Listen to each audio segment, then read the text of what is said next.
एक प्रश्न लोग खड़ा कर देते हैं, पूजन तो कर लेना चाहिए, क्या महादेव का प्रसाद हमें ग्रहण करना चाहिए? अच्छा, कितने लोग महादेव का प्रसाद खाते हैं? थोड़ा हाथ ऊपर करना। अब सभी नहीं, सही सही बोलना, ऐसे मत उठा देना। अच्छा, यहां पर एक भ्रांतियां हैं हमारे समाज में कि शिवलिंग का प्रसाद नहीं खाना चाहिए। ये भ्रांतियां है ना जी? लोग कहते हैं कि शिवलिंग का प्रसाद नहीं खाना चाहिए। श्री सूत जी कहते हैं, ऋषियों, ये शिव प्रसाद जो है अगर कोई दर्शन कर ले तो दर्शन मात्र से ही उसका कल्याण हो जाता है।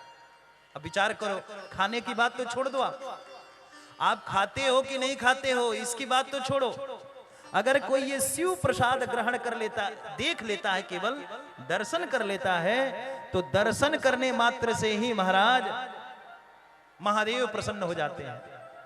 दर्शन करने से 88,000 ऋषियों को सूत जी कहते हैं, ऋषियों ऐसा है ये शिव प्रसाद। इसलिए अगर कोई प्रसाद खा ले तो प्रसाद खाने से उसको कितना बड़ा लाभ मिलेगा, इसलिए प्रसाद खाने का भी विधान है। लेकिन हाँ, यहां पर श्री सूत जी कहते हैं, ऋषियों एक प्रसाद नहीं खाना चाहिए। वो प्रसाद क्या है? तो जिस शिवलिंग पर चंड का अधिकार है, चंड भगवान शंकर का एक गण है, तो जिस शिवलिंग पर चंड का अधिकार है उसका प्रसाद हमें नहीं ग्रहण करना चाहिए, नहीं खाना चाहिए। अब चंड का अधिकार किस किस शिवलिंग पर है? तो देखो, चंड का अधिकार उसी शिवलिंग पर है जो शिवलिंग हमने अपने द्वारा स्थापित किए हैं।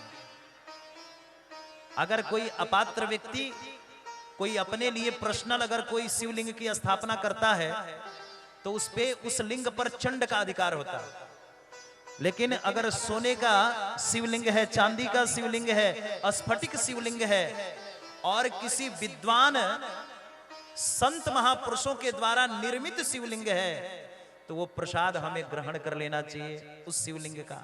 लेकिन अपने द्वारा अगर कोई हम शिवलिंग स्थापित किए हैं या किसी पड़ोसी के घर में भी हैं तो उसका प्रसाद हमें ग्रहण नहीं करना चाहिए, इसलिए कि महाराज उस शिवलिंग पर चंड का अधिकार है। हम इतने प्रभावशाली नहीं, इतने प्रतिष्ठित नहीं है।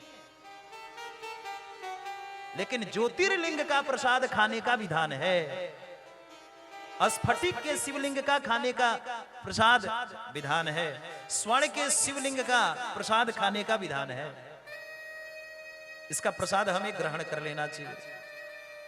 और ये ग्रहण कर लेने से बोले महाराज समस्त तीर्थों का फल हमें प्राप्त हो जाता है। और इन जगह पर जो अपने द्वारा निर्मित है, किसी अपात्र व्यक्ति के द्वारा निर्मित है, उस पर चंड का अधिकार होता है, उसे हमें ग्रहण नहीं करना चाहिए। शिव प्रसाद के बारे में बताया। नर्वदेश्वर लिंग है, अगर आपने अपने घर में नर्वदेश्वर लिंग की स्थापना की है तो आपके द्वारा अगर स्थापित है, अगर नर्वदेश्वर महादेव है तो वो प्रसाद ग्राह करने योग्य है, खाने योग्य है। इसलिए नर्वदेश्वर महादेव का बड़ा विधान है, बड़ी महिमा है, इसका प्रसाद हमें ग्रहण करना चाहिए।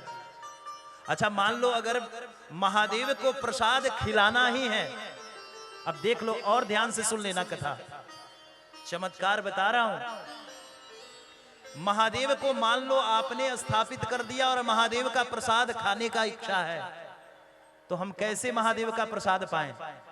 तो देखो, जो शिवलिंग पर प्रसाद हम रख दिए वो प्रसाद खाने का अधिकार नहीं है।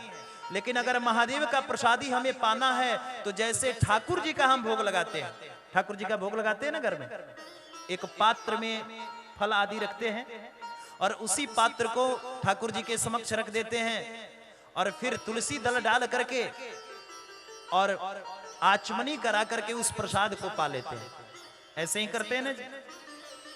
वैसे ही महादेव को अगर पवाना है तो आप एक प्लेट लो, उस प्लेट में महाराज वस्त्र आदि ये सारी चीजें आप उस प्लेट में फल आदि रख करके और फिर महादेव को चढ़ाओ, चढ़ा करके एक बेलपत्र छोड़ दो और महादेव को भोग लगा करके, और फिर वो प्रसाद चाहे अपने द्वारा शिवलिंग हो या पड़ोसी के द्वारा शिवलिंग हो या किसी अपात्र व्यक्ति के द्वारा शिवलिंग हो, वो प्रसाद ग्राह करने योग्य है, वो प्रसाद खाया जा सकता है, हम खा सकते हैं। लेकिन लिंग पर अगर चढ़ गया, शिवलिंग पर, तो प्रसाद चंड का अधिकार हो जाता है। महादेव का गण है चंड, वो चंड का अधिकार है, वहां का प्रसाद हमें ग्राह करने योग्य नहीं होता, वहां का नहीं लेना चाहिए।